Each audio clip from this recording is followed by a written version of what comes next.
Hello students, आज हम लोग डिस्कस करेंगे आगे का माइक्रोब्स इन ह्यूमन वेलफेयर। पिछले लेक्चर में हम लोगों ने देखा था कि जो माइक्रोब्स है वो हमारे जो हाउस होल्ड प्रोडक्ट्स है उसमें किस तरह से हेल्प करता है। तो उसमें हम लोगों ने देखा डिफरेंट प्रोडक्ट्स था, जैसे चीज था या कर्ड था या और भी बहुत सारे प्रोडक्ट्स। चीज का भी डिफरेंट रॉकफोर्ड चीज क्या था या कॉटेज चीज क्या था।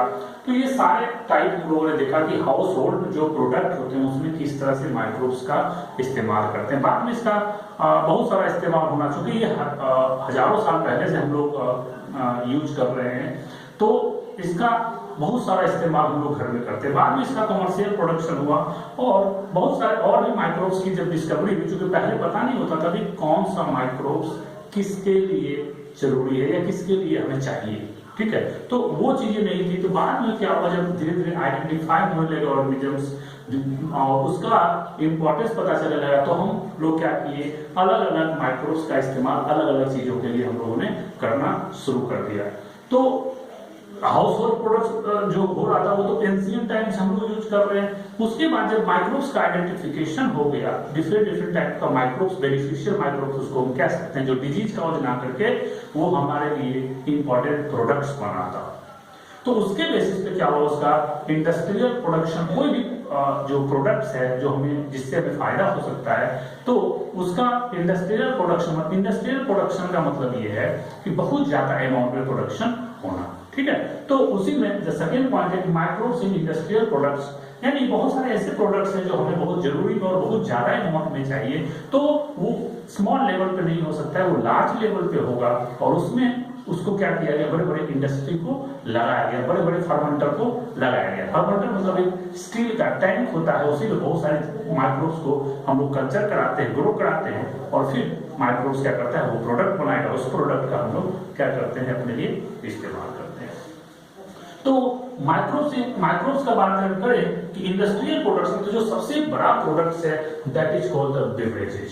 बेवरेजेज क्या है, बेवरेजेज में जितने भी लिक्विड, जैसे बियर आ जाता है या कप सिरप आ जाता है और डिफरेंट टाइप, जैसे बेवरेजेज की बात करते हैं, वाइन, बियर, विस्की, ब्रांडी, रम, इसी में और भी बहुत सारे प्रोडक्ट्स हैं जैसे अल्कोहल या और भी अदर प्रोडक्ट्स हैं, तो वो सब आ जाते हैं इंडस्ट्रियल में। अब इंडस्ट्रियल की बात करें तो इंडस्ट्रियल में बात करें तो जैसे बेवरेजेज एंड एंटीबायोटिक्स, ये दोनों मेन है जो कि हम कह सकते हैं कि ये मेडिसिनल पर्पस से भी इसको बनाया जाता है। स्पेशली एंटीबायोटिक्स जो है वो काफी ज्यादा अमाउंट में चाहिए। और एंटीबायोटिक का मतलब है कि एंटी और बायोटिक, यानी जो लिविंग ऑर्गेनिजम्स है, जो डिजीज कॉजिंग बैक्टीरिया है, माइक्रोब्स है, उसको ये ग्रो नहीं करने देता है, इसलिए इसको एंटी माइक्रोब्स बोलते हैं, एंटीबायोटिक बोलते हैं। बायोटिक मतलब लिविंग।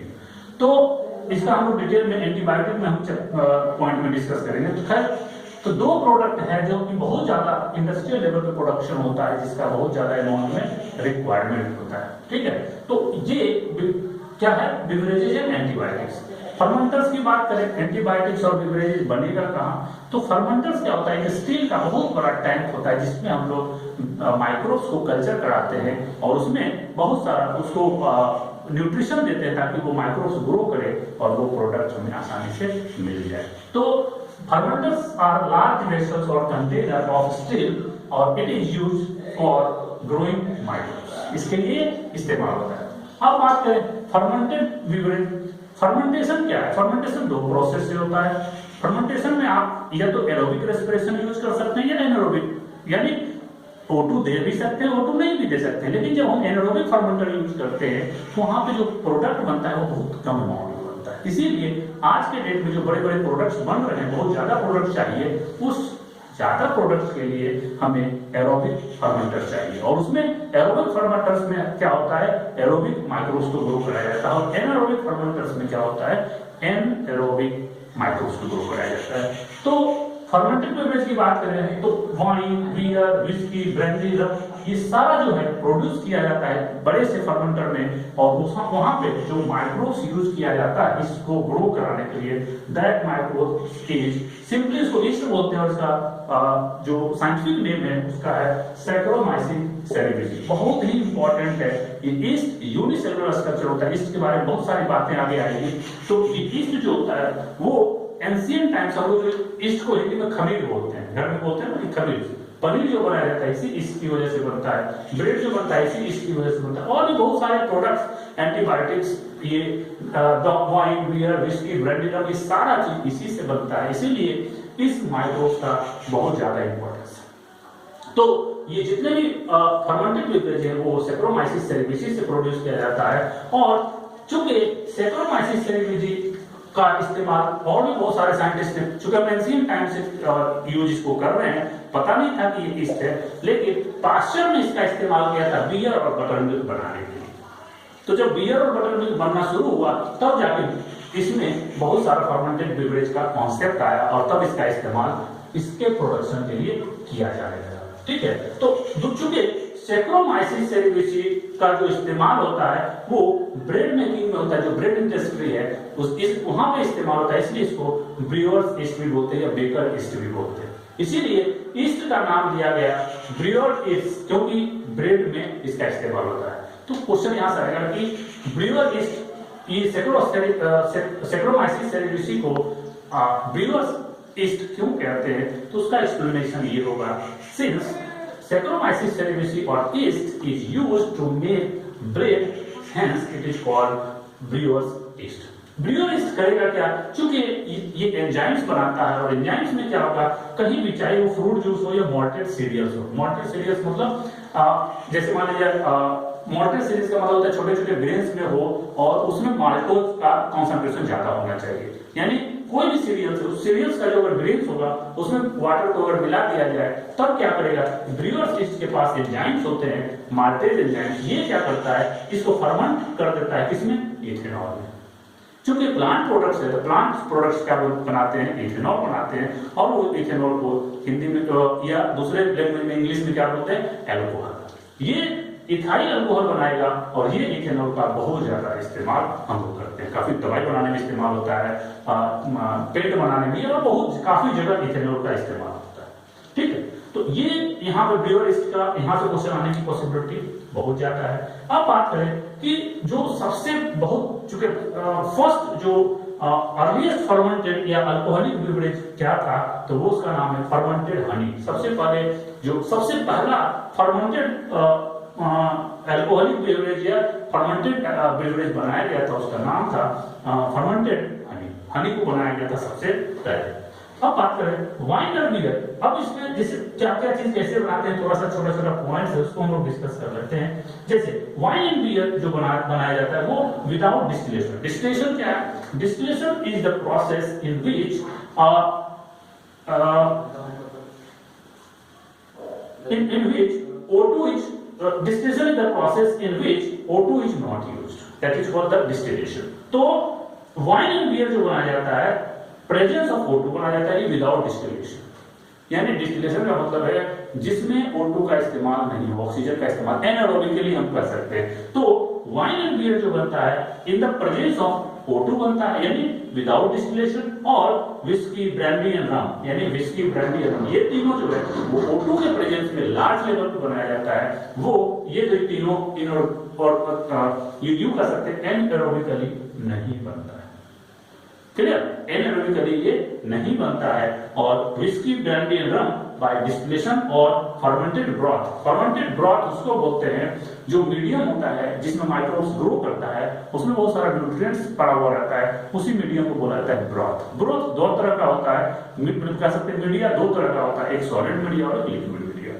सॉलिड मीडियम क्या होता है, जो हम लोग कल्चर कराते हैं प्लेट में, पेट्री प्लेट में, वो क्या होता है, सॉलिड मीडिया होता है। और जब लिक्विड है उसमें माइक्रोब्स को ग्रो कराया जाए, ये यूं कर सकते हैं कि जब सॉलिड सरफेस पे माइक्रोब्स को ग्रो कराया जाए तो उसको सॉलिड मीडिया बोलते हैं, और अगर लिक्विड मीडिया में माइक्रोब्स को ग्रो कराया जाए तो उसे क्या बोलते हैं, लिक्विड मीडिया। ठीक है, तो ये ध्यान देना है क्या क्या कैसे बनता है। अब बात करते हैं एंटीबायोटिक्स की। एंटीबायोटिक्स का मीनिंग जो होता है वो एंटीबायोटिक्स का मतलब होता है एंटी मींस अगेंस्ट और बायो मींस लाइफ। चूंकि ये अगेंस्ट लाइफ है, किसके अगेंस्ट में? With reference to disease causing organisms. Against मतलब जो डिजीज कॉजिंग बैक्टीरिया माइक्रोब्स है उसके अगेंस्ट में ये काम करता है, उसको ग्रो करने नहीं देता है, इसलिए इसका नाम दिया गया एंटीबायोटिक्स। और ये टर्म देने वाले सबसे पहले जो इस वर्ड का इस्तेमाल किया था एंटीबायोटिक्स का, तो वो देने वाले साइंटिस्ट का नाम था वॉक्समैन। 1942 में इन्होंने सबसे पहले इस टर्म का इस्तेमाल किया। बाद में इस एंटीबायोटिक की प्रॉपर्टी को बहुत सारे साइंटिस्ट ने एलेबोरेट किया, एक्सप्लेन किया। सो पास्चर एंड जूबरेट, पास्चर का नाम हर जगह आप देखेंगे क्योंकि इन्होंने माइक्रोब से बहुत ज्यादा काम किया। ठीक है, तो आप देखेंगे Pasteur and Joubert 1877 prove that antibiotics check the growth of bacillus anthracis. इन्होंने ये देखा कि अगर एंटीबायोटिक्स हम लोग बैसिलस एंथ्रेसिस के मीडियम में, कल्चर मीडियम में डाल देते हैं तो वहां पे बैसिलस एंथ्रेसिस क्या है? एक तरह का बैक्टीरिया है जो एंथ्रेक्स कॉज करता है। एंथ्रेक्स बहुत ही डेडली डिजीज है जिसकी वजह से काफी डेथ हुई थी। ठीक है, तो इसको क्या करता है? ये चेक करता है। और दूसरा, इस एंटीबायोटिक्स को जो आइसोलेट किया जाता है मेनली किससे? फंजाई एंड एक्टिनोमाइसिन से।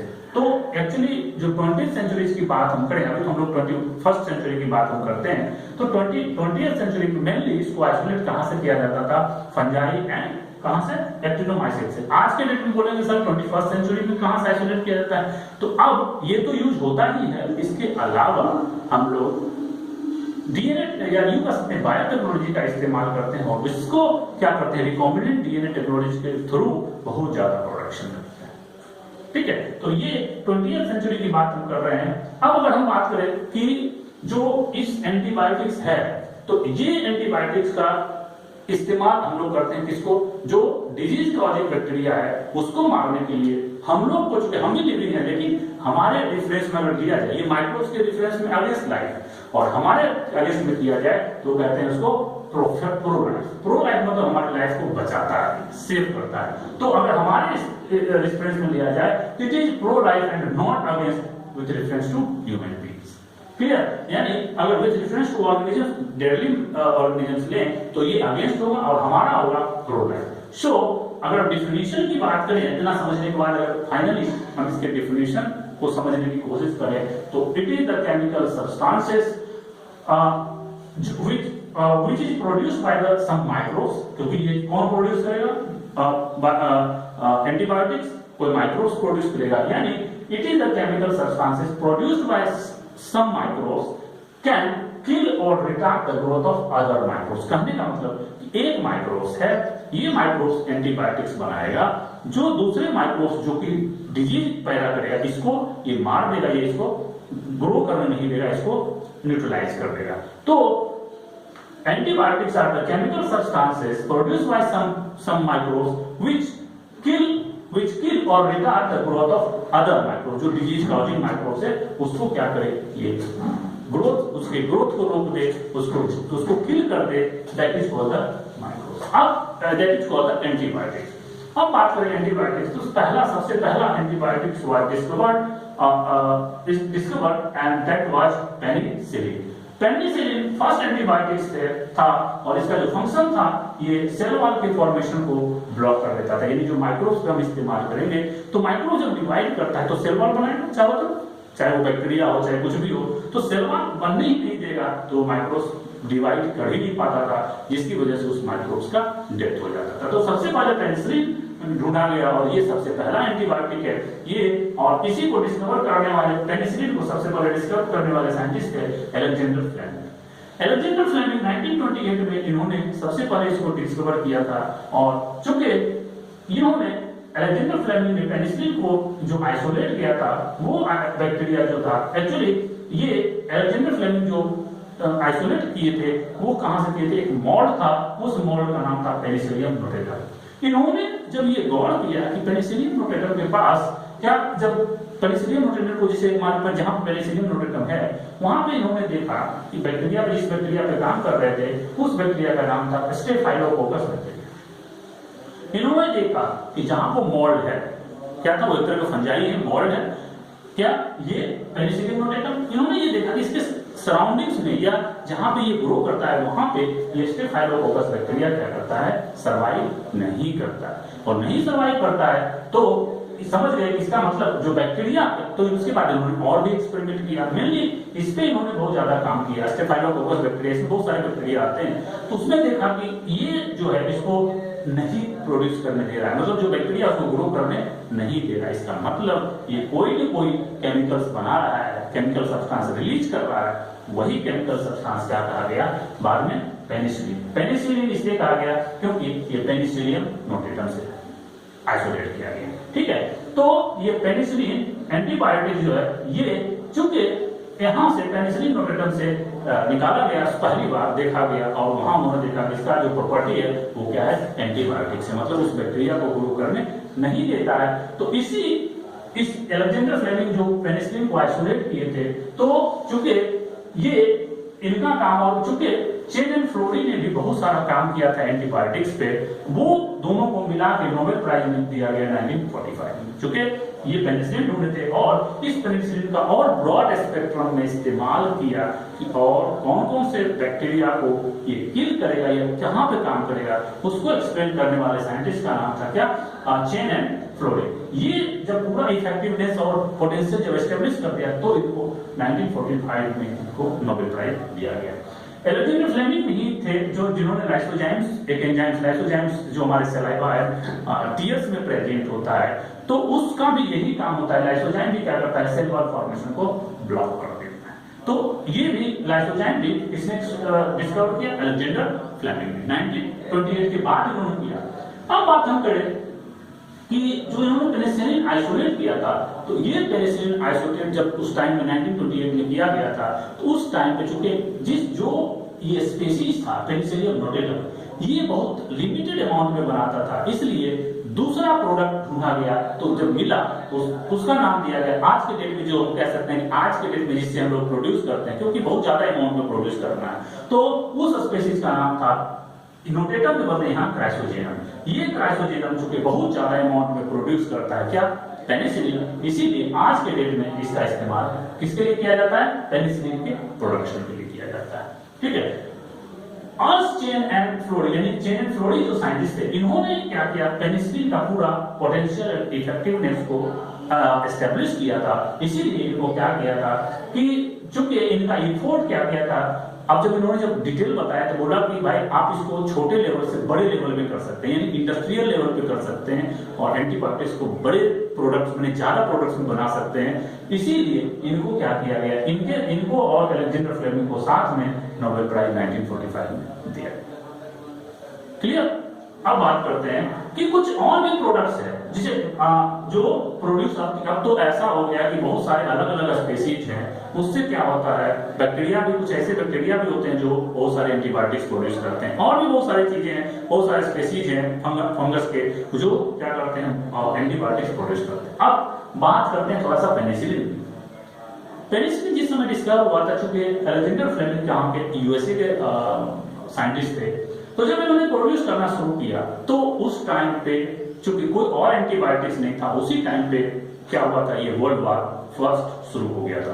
तो वर्ल्ड वार शुरू जब हुआ था, चूंकि छोटे लेवल पे था, लेकिन जब वर्ल्ड वार शुरू हुआ तो उसमें बहुत ज्यादा इंजरी होने लगा, और बहुत ज्यादा इंजरी होने लगी तो वहां पे एंटीबायोटिक्स का इस्तेमाल होना शुरू हुआ। इसीलिए अमेरिकन सोल्जर्स, क्योंकि उस समय अमेरिका में ये डिस्कवरी हुआ था पेनिसिलिन का, तो उसने क्या किया, इस पेनिसिलिन को किसी कंट्री को दिया ही, जिसकी वजह से स्पेशली वो अपने मित्र राष्ट्र को दिया, किसी दूसरे को नहीं दिया, जिसकी वजह से सबसे कम सोल्जर जो मरा था वो अमेरिकन के साथ थे, या अमेरिकन सोल्जर्स कह सकते हैं, उसका डेथ हुआ। क्यों? क्योंकि ये इन्फेक्शन नहीं होने दे रहा था, ये एंटीबायोटिक्स था और बैक्टीरिया के इन्फेक्शन को ब्लॉक कर रहा था, इसीलिए जो सोल्जर्स थे इन्फेक्शन की वजह से बहुत कम डेथ हुआ था। बाकी जैसे जापान था या जर्मनी था, ये सबका जो आर्मी था, काफी वहां पे सोल्जर्स का डेथ हुआ था ड्यू टू इन्फेक्शन की वजह से काफी डेथ हुआ था। तो ये एक स्टोरी, इसके वर्ल्ड वार की बात करें तो वर्ल्ड वार में इसका बहुत ज्यादा इस्तेमाल हुआ था, और जिसकी वजह से लाखों लोगों को बचाया गया था। इसीलिए इसको क्या बोला जाता है,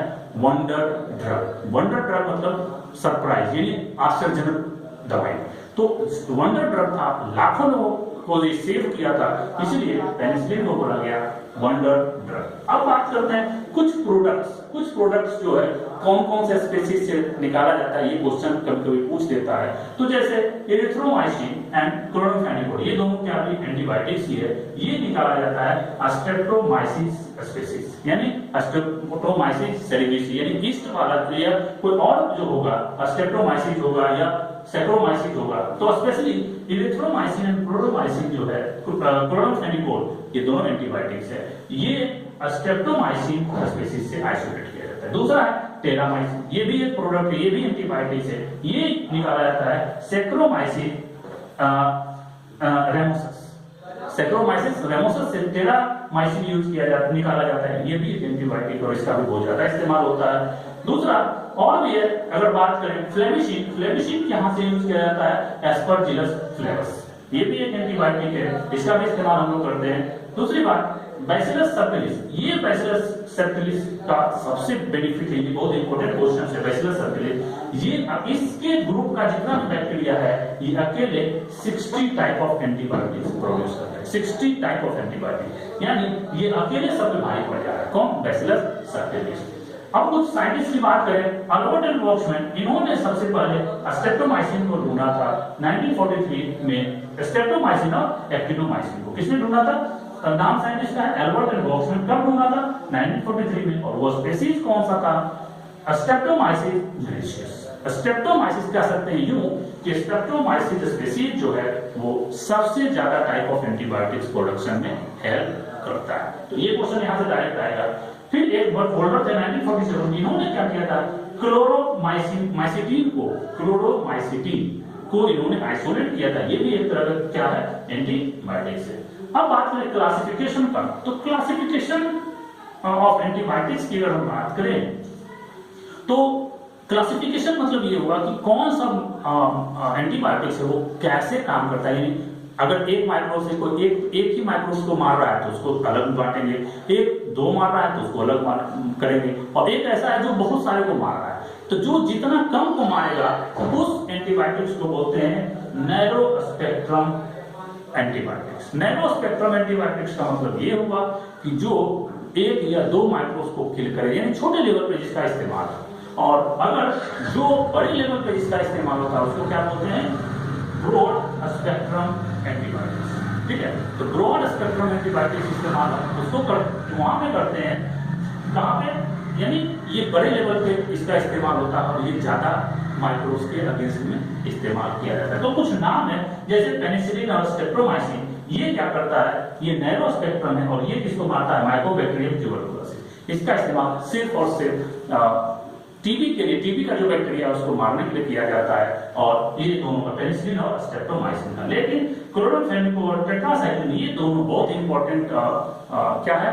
माइक्रोब्स है, या बहुत सॉरी एंटीबायोटिक्स है, और इस एंटीबायोटिक्स के थ्रू हम लोग बड़े लेवल पे माइक्रोब्स को किल कर सकते हैं। तो ये ब्रॉड स्पेक्ट्रम है। बाकी और भी है माइक्रोबॉडी, एंटी फंगल जो फंगस को मारेगा, ये और भी मिसलेनियस टाइप ऑफ एंटीबायोटिक्स है जो बहुत सारे ऑर्गेनिजम्स को या बहुत सारे माइक्रोब जो डिजीज कॉज करता है उसको ये किल करेगा। क्लियर? तो ये सारा क्लियर हो गया। अब बात करते हैं कि ये सारे एंटीबायोटिक्स की डिस्कवरी हुई तो इसके बेनिफिट्स मिले। इसके बेनिफिट्स ये मिला कि बहुत सारे डेडली डिजीज का ट्रीटमेंट आसान हो गया और उससे बचा जा सकता था, जिसकी वजह से पहले बहुत सारे लोग मर जाते थे। प्लेग के बारे में बोला जाता है कि प्लेग अगर एक बार हो जाता था जिस गांव में आज से 50-100 साल पहले, तो उस गांव को आदमी छोड़ के भाग जाता था, वो पूरा गांव ही साफ हो जाता था। जितने लोगों के संपर्क में आते थे वो डिजीज, वो सारा का सारा गांव का लोग साफ हो जाता था। तो ये, लेकिन जब एंटीबायोटिक्स की डिस्कवरी हो गई तो सब लोग सर्वाइव करना शुरू। आज कोई नहीं भागता, आज के डेट में सब सर्वाइव कर रहा है। तो प्लेग, वुफिंग कफ जिसको काली खांसी करते हैं, ये छोटे बच्चों में ज्यादा होता है, काली खांसी इसको बोलते हैं। डिप्थीरिया जिसको गाल घोटू भी बोलते हैं, गाल घोटू मतलब लगेगा कि गला चौक कर गया, तो गाल घोटू हो गया। लेप्रोसी, टीबी जिसको लेप्रोसी कुष्ठ रोग जिसको बोलते हैं, तो इसमें भी इसका इस्तेमाल होना शुरू हुआ। और लास्टली एंटीबायोटिक्स जो है वो बड़े लेवल पे इस्तेमाल होना शुरू हुआ, काफी लोगों की जान बचाई जा सकती है। तो ये सारे हम लोग जो है वो माइक्रोब्स इन इंडस्ट्रियल प्रोडक्ट्स में पढ़े। इसके बाद का जो पॉइंट आएगा वो कुछ केमिकल्स है, उस केमिकल्स का भी हम लोग इस्तेमाल ट्रीटमेंट के लिए करते हैं, मेडिसिन के रूप में करते हैं, उसका हम लोग नेक्स्ट लेक्चर में हम लोग डिस्कस करेंगे।